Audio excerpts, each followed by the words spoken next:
afternoon. I am Grady Stevenson, the Executive Director of the City of Cleveland's Community Relations Board. On behalf of Mayor Frank Jackson, our 57th mayor, I welcome you to our virtual Black History Month celebration.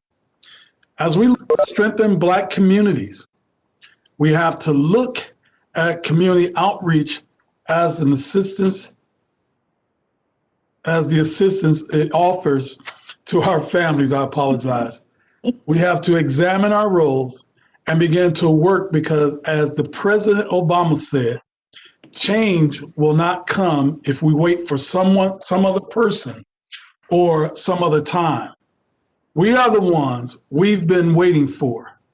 We are the change we seek. Individuals that sense of urgency about our community have been honored this month, and today's honoree fits the bill. As we begin to deal with this virus and the challenges it poses to all citizens, but most severely Black and brown communities, Jeff Brown was right there doing his part. He is continuing to work to fill the gap. And I thank him for his service.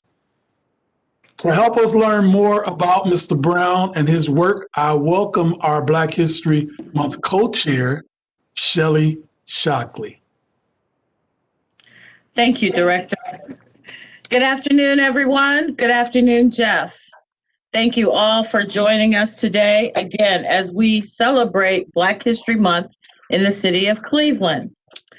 Jeff Brown is the radio host of The Jeff Brown Show that can be found on several podcasting formats. He is also an entrepreneur. He is a motivational speaker. And this year, we found out about all of his efforts to assist our community. So, Jeff, we welcome you to the City of Cleveland Black History Month. And can you give us about 2 minutes? Tell us who Jeff Brown is. Oh, wow. 2 minutes. Okay.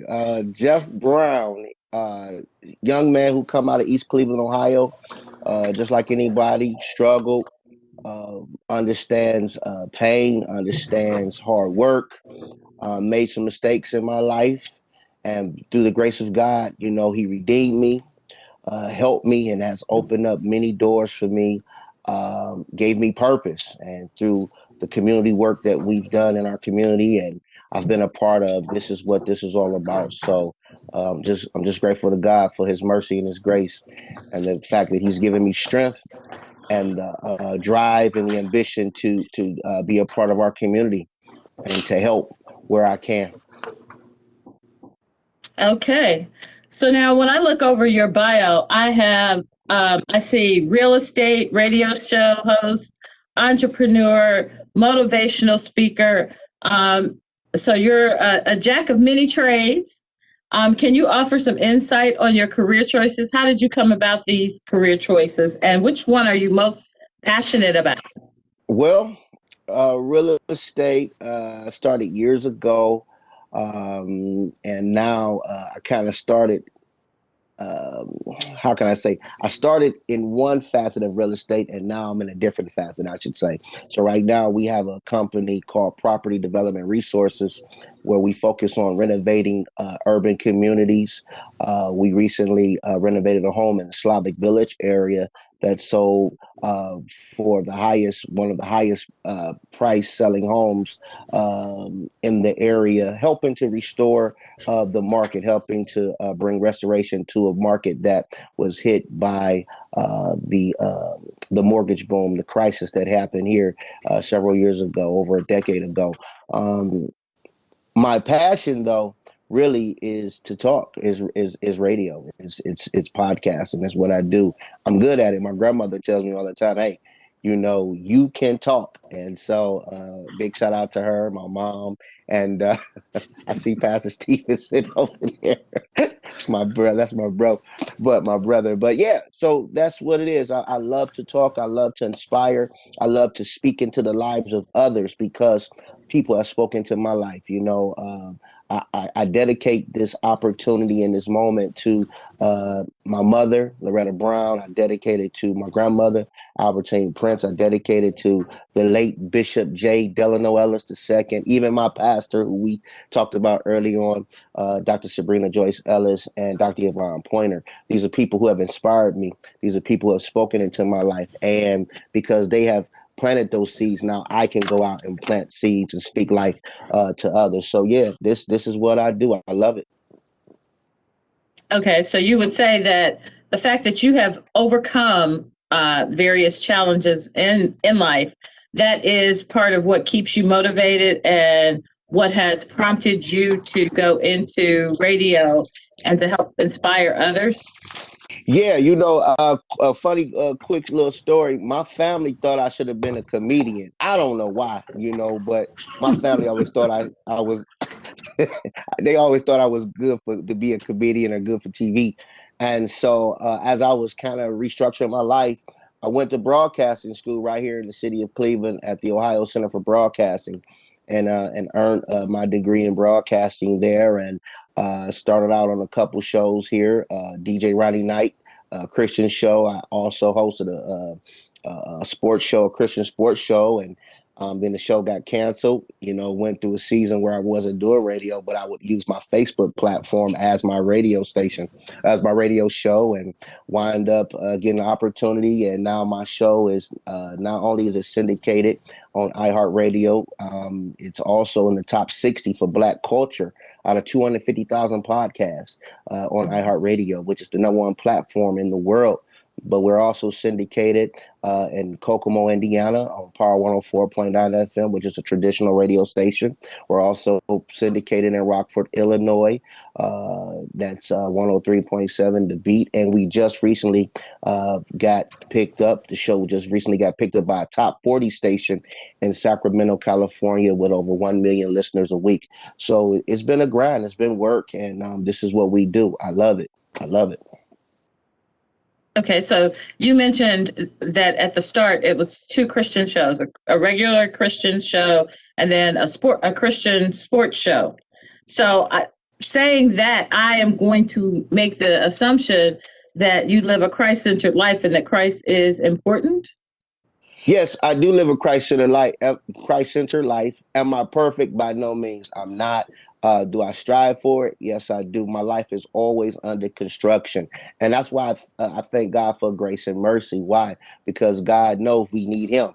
Every day it tells a different story, but we know that his mercy and his grace is new every morning. And I appreciate that. Okay. That was Jesus calling. Yeah, he's calling the pastor. Yeah, he called the pastor. That was Jesus calling. I apologize. I still have to work. I still have to work while I'm doing this. I apologize. Got a word from the Lord. Maybe he'll share it with us. So one of the early programs or initiatives that you started was 100 Coats for Kids. How did that program come about? Oh, wow. Came about 5 years ago. I was sitting in a bar at Rudy's Pub, and I wanted to do Toys for Tots. And I reached out to Toys for Tots, and they never called me back. And so one of the ladies that knew me at the bar, because when you go to a bar or restaurant, there's a community there, people. And they said, hey, I heard about what you're trying to do. I got coats and I got toys, and I said, coats? And she said, yeah, kids need coats. And then it was out of that where I was inspired to raise Coats for Kids. So I contacted Coats for Kids Cleveland and established a relationship with them, and we began to raise coats. And since that time, just being able to partner with them, I've had donations and partnership with Old Navy, and just the community alone, just working with me, we've been able to raise over 3,000 brand new coats, and we want to continue that work. Okay.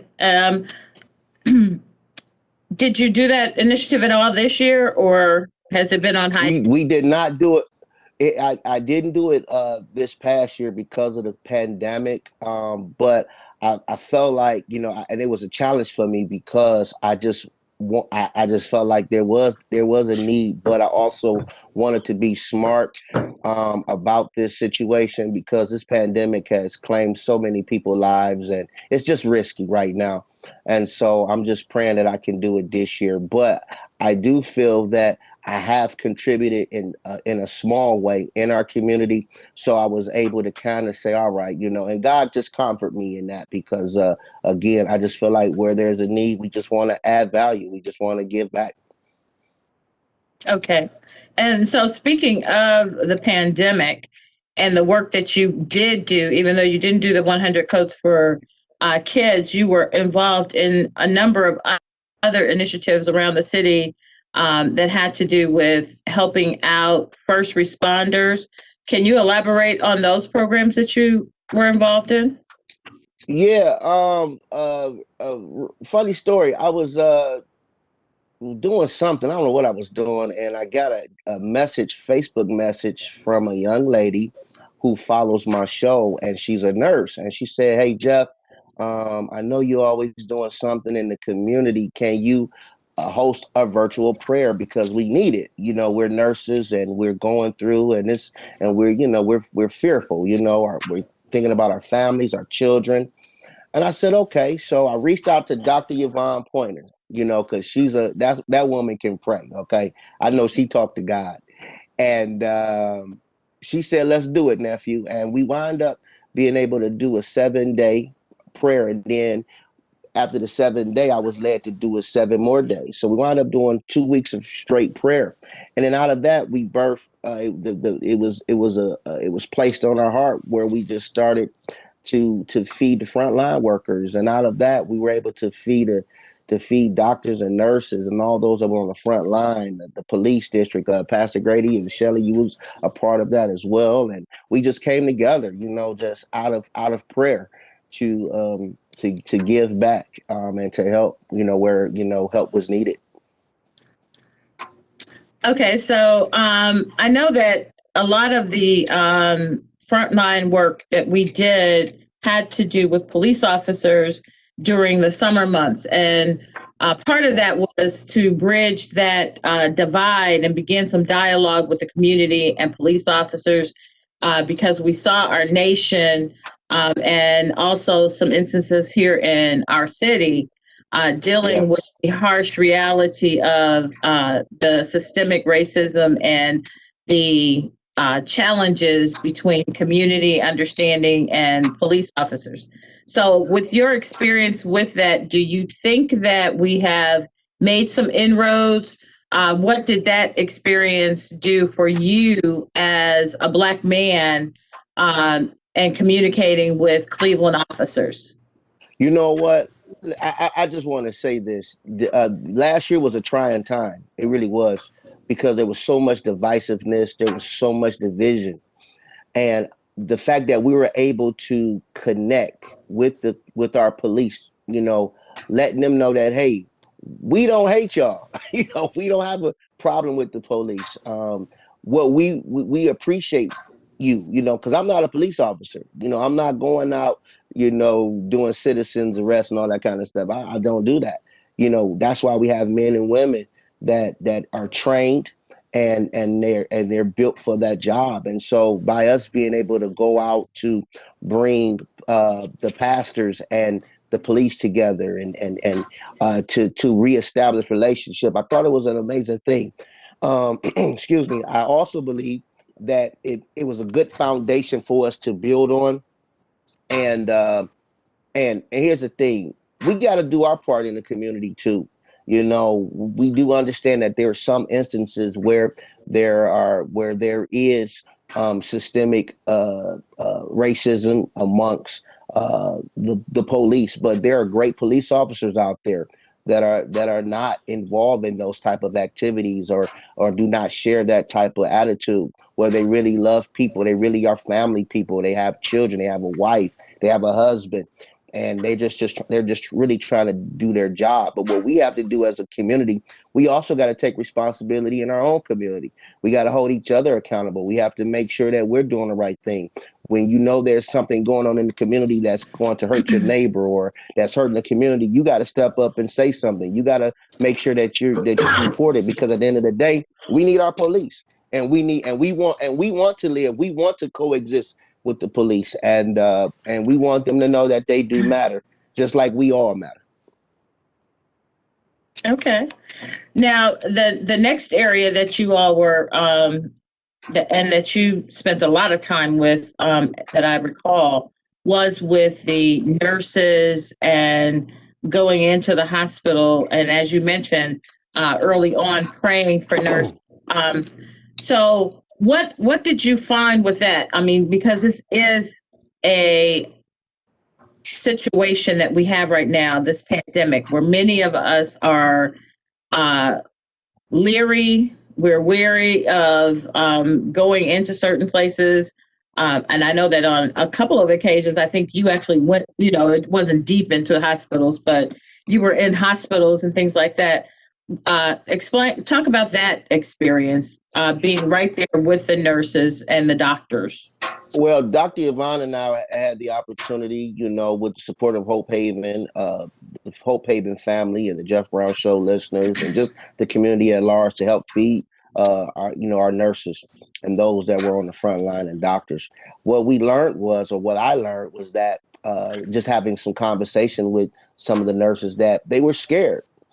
They were fearful. It was a sacrifice. One nurse told me, she said, "Hey, Jeff, I have to get naked. I have to take off all my clothes in my garage in order to go in my house and go straight to the washing machine, because this COVID, this virus is just that contagious. It's just that deadly. And I've got little ones." She said I think she had a kid that was 30. That was 3 years old, and another kid that was like 7. So, she has a husband. So, they sacrificed.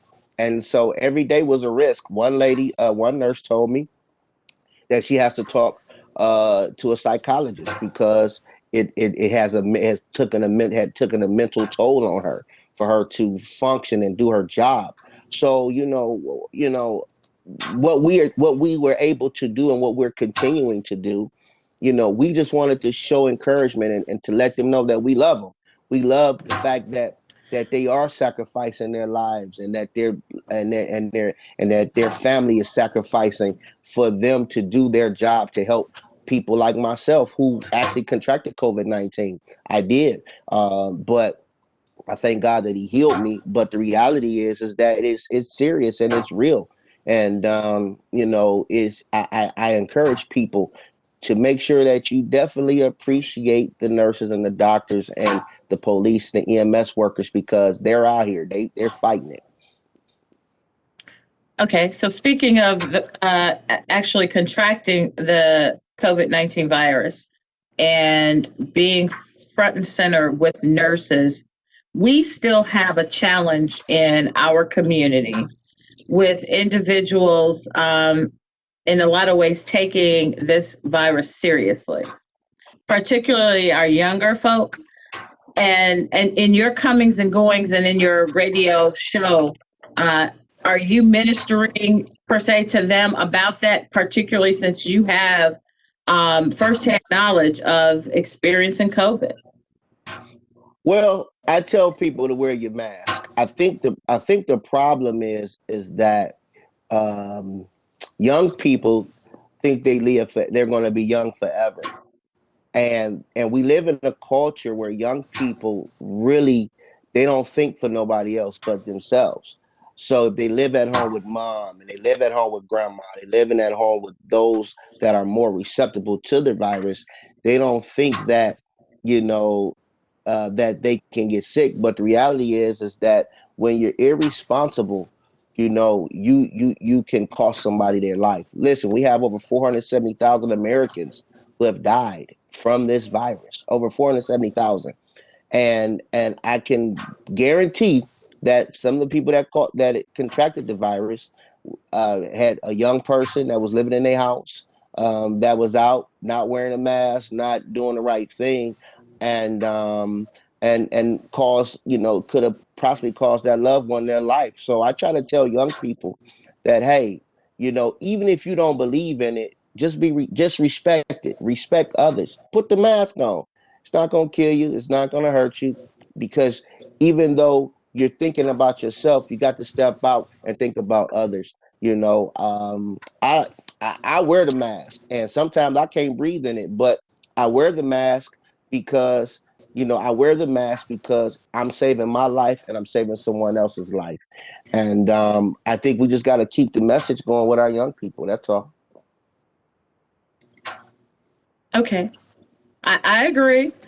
Now, as far as it relates to the virus itself, did you have a mild case, or were you hospitalized? Tell us a little bit about that experience, and maybe hearing about someone who has actually experienced it. That'll help someone out here understand the importance of following the advice of the CDC. Yeah, I have mild symptoms. I had a fever, and then the fever broke, but then came nausea, body aches, and fatigue and coughing. And but I followed the guidelines of quarantining and doing the things I needed to do. They say, hey, quarantine for 14 days. After 10 days, you're not contagious. So I stayed in for 3 weeks. I just didn't even, I just gave myself extra time just to make sure that I was good, and Mhm. got retested. I came back negative for it, and just followed up and did my duty as a citizen. And I think, people, if you feel different in your body, if you think something is going on, do not be scared. Go get tested, because again, it's not about you, but it's about somebody else. It's about your neighbor. It's about your family. It's about someone outside of yourself. And when you do those things, you can, definitely help, reduce the spread of COVID. So yesterday, when we had Honeybell Bay on here, one of the things that she kept saying is when the pandemic first happened, when we first learned of COVID and things continued to escalate, and we began to shut down and different things were going on, everyone or a lot of people had a sense that, we do this for 30 days, 90 days, maybe 120 days, and then everything would go back to normal. Here we are approaching a year into this, and it does not look like the end of the road is right there. We do have the vaccine. There are efforts, at least here in Ohio, our numbers are continuing to decline, but there's still a long way to go.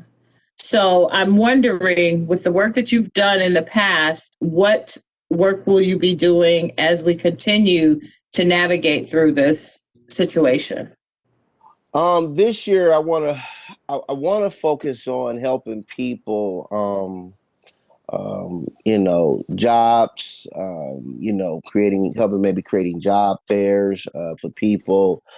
This year I'm actually launching a new business called Reconnect, where I will be able to provide free cell phones to men and women coming out of the prison. And through those phones, they will also be able to connect with a marketing company who has who will pay people to actually watch YouTube channels to help get viewership up for independent music artists. So now, not only are they able to come home and get a free phone and be able to connect with their family and friends, or reconnect with their family and friends, but we'll be able also to provide an opportunity for them to, earn a monthly residual income as they are looking to build their life together. So that's just one of the initiatives that I'm starting, and then, and we're going to continue to work and help, take care of the frontline workers. And I reached out to Director Stevenson, and I also told him that whatever we need to do to help get the message out about the vaccinations and making sure that we can help people get vaccinated. I'm also willing to do that as well. So these are just some of the initiatives that I want to try to focus on right now in 2021. Okay, so let's go back to the beginning of where we sort of started. Tell us a little more about the Jeff Brown Show. I did have an opportunity to listen to a couple shows. So it seems as though this is a total package show. It's not just one area that you're covering, but give us an idea. Maybe there's some business out here that might want to collaborate and do some things. So tell us more about the Jeff Brown Show. The Jeff Brown Show is simple. It's the show that makes you laugh and think. We talk about everything. We talk about hot topics. We talk about relationships. We have featured guests on the show. We've had Roland Martin on the show. We've had Fred M., who's the CEO of Media Takeout. We recently just had George Wilson, former all-pro safety from the Buffalo Bills. Kimberly Brown, Hall of Famer Jim Brown's daughter. She was just on the show. She was the actress in the movie One Night in Miami. So we've been blessed to have some phenomenal guests. Dr. Yvonne Pointer, Dr. Sabrina Joyce Ellis, my pastors. We've had some phenomenal guests. We also deal with relationships, and where our listening audience, they submit some of the relationship scenarios that they're challenged with or faced with, and they ask me for my advice. Why? I don't know, but I give the best advice I can. Sometimes it's controversial, sometimes it's direct. Just depends on what's going on at the moment. But but the show is pretty much entertainment and empowerment, and we definitely offer opportunity for people to market their businesses as well. We've been blessed to be a part of I've been blessed to be a part of a new platform called Clubhouse. There's this new app out here called Clubhouse. It's a networking app. And through that networking app, I've met some wonderful people that are actually marketing their businesses on the show as well. And through that, I've also been able to partner with some companies that are doing some phenomenal things for communities and businesses, and which I'll be talking about or will be promoting in the near future, like a billboard company, a digital billboard company that I'm partnering with to give businesses an opportunity to market their businesses nationally, even right here in the city of Cleveland. So there's a lot of opportunities, and that the Jeff Brown Show extends through our platform. So it's interesting that you mentioned that particular show with Kimberly Brown and the gentleman from the Buffalo Bills. But okay, Buffalo, and on that show you were, touting that quarterback from Florida. What about Cleveland? Yeah. Why you haven't? Have you had any Browns on the show? You know what? I don't recall having a Cleveland Browns player or personnel on the show. But I know I like that guy out of Florida. I've been following him for over 20 years. But the reason I've been following him was actually because of our former coach, Bill Belichick, who I just liked. I always followed Bill Belichick. So from that, look at Pastor Stevenson. You just taking an L all the way around. Hey, Shelly, yeah, I think we need to rescind this. I was all with him until we got on this topic. I was all with him. I was ready to go. He was doing a great job. I love the Browns. I love the Browns. I would love to have one of the Cleveland Browns on the show. If we can get Baker Mayfield on the show, the Browns did a phenomenal job this year. All jokes aside, they really did. They did way better than I thought they would. And for them to accomplish what they accomplished, big shout out to the new coach, Kevin Stefanski, on the work he's done with the Cleveland Browns and changing that culture. And Pastor Stevenson, to your credit, you did say when we had our little debate that it would happen, and he did it. So So I had to give a big shout out. So yeah. But if y'all know any Browns players, they can come on the show. Well, okay, as a hometown girl, you need to make that happen. I'll definitely listen to that show. I'm just saying. All right, I promise. We might all tune in to that one. I'm gonna make that happen and help you publicize that show too. Right. So this is a good conversation. We have a few people on with us. If any of our guests would like to ask a question, please type it in the chat and we will raise that question to Mr. Brown. Director, do you have any questions for Mr. Brown as it relates to his community service and the work that he's doing in the city? Well, I maybe not a question, but a comment that I have.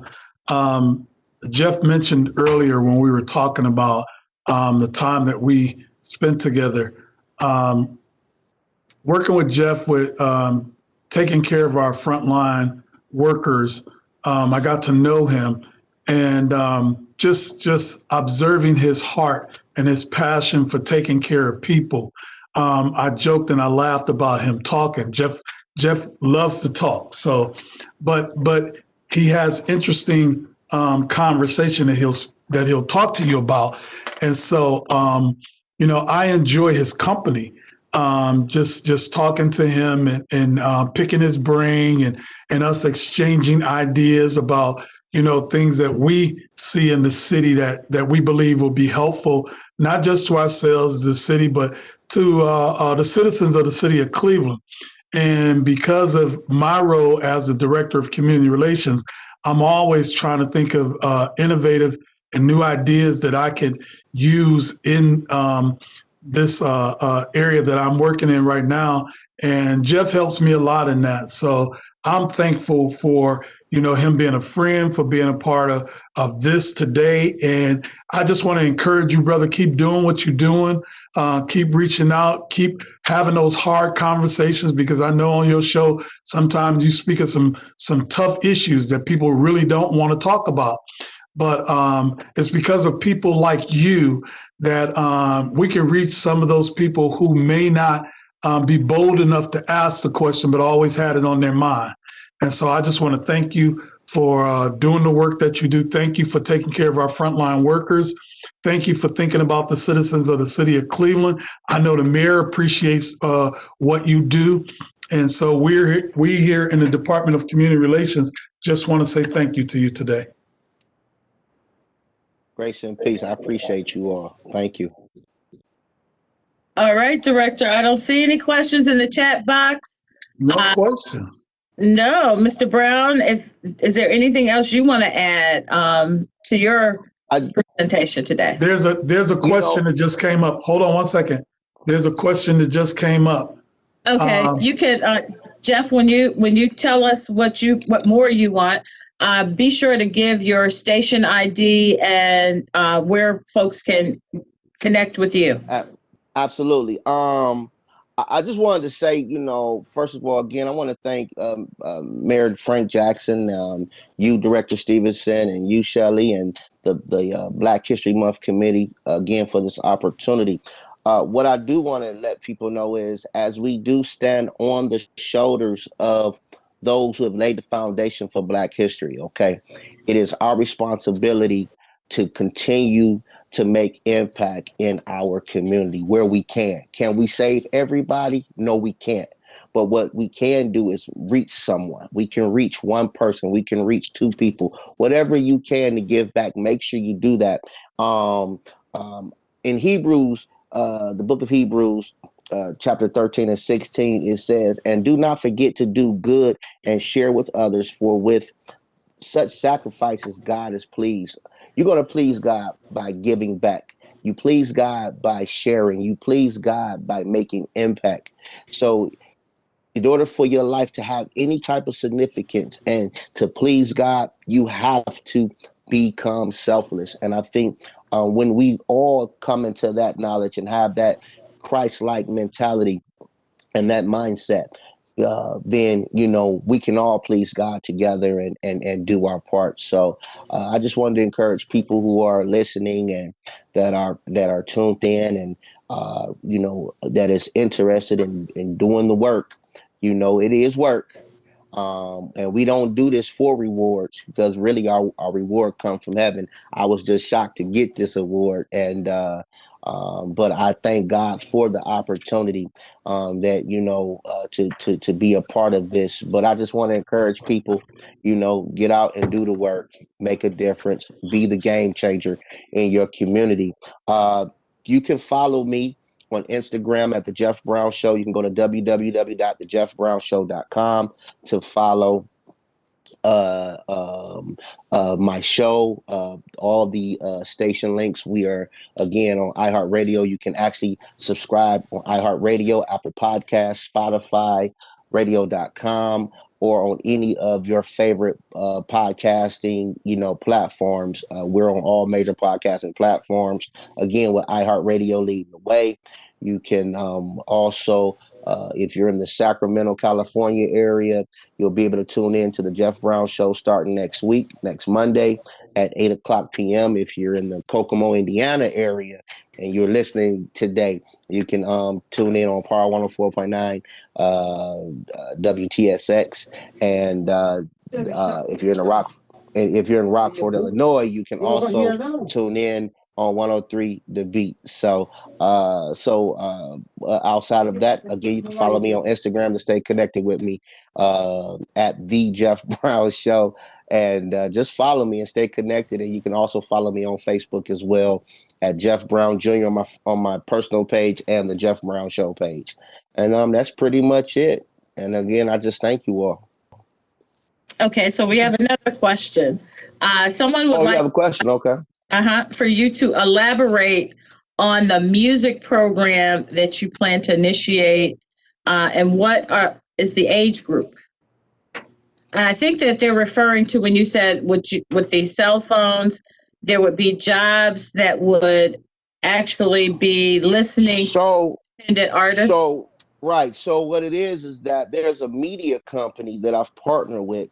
They have independent music artists that pay that's their clients, I should say, and so they have to get a certain amount of viewership in order to monetize their brand.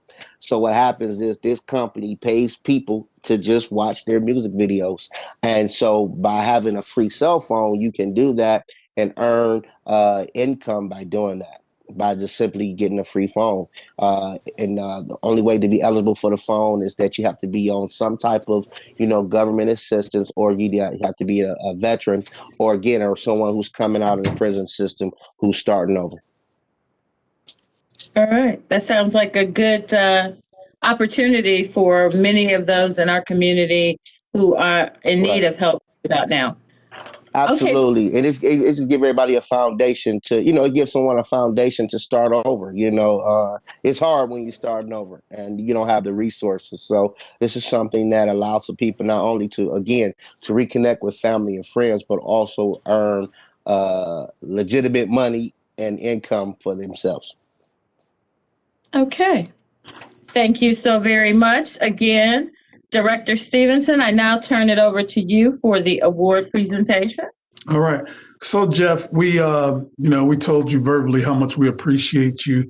And we have a plaque for you. It says the City of Cleveland 2021 Black History Month Committee, strengthening Black families through the quest for equity and equality, would like to honor Jeff Brown for your continued leadership and tenacity.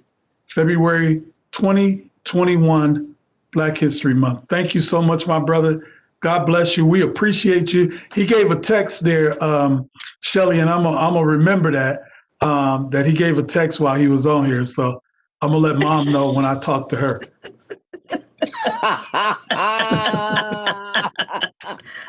I did. Yes, you did. He went to Hebrews. All right. Yeah.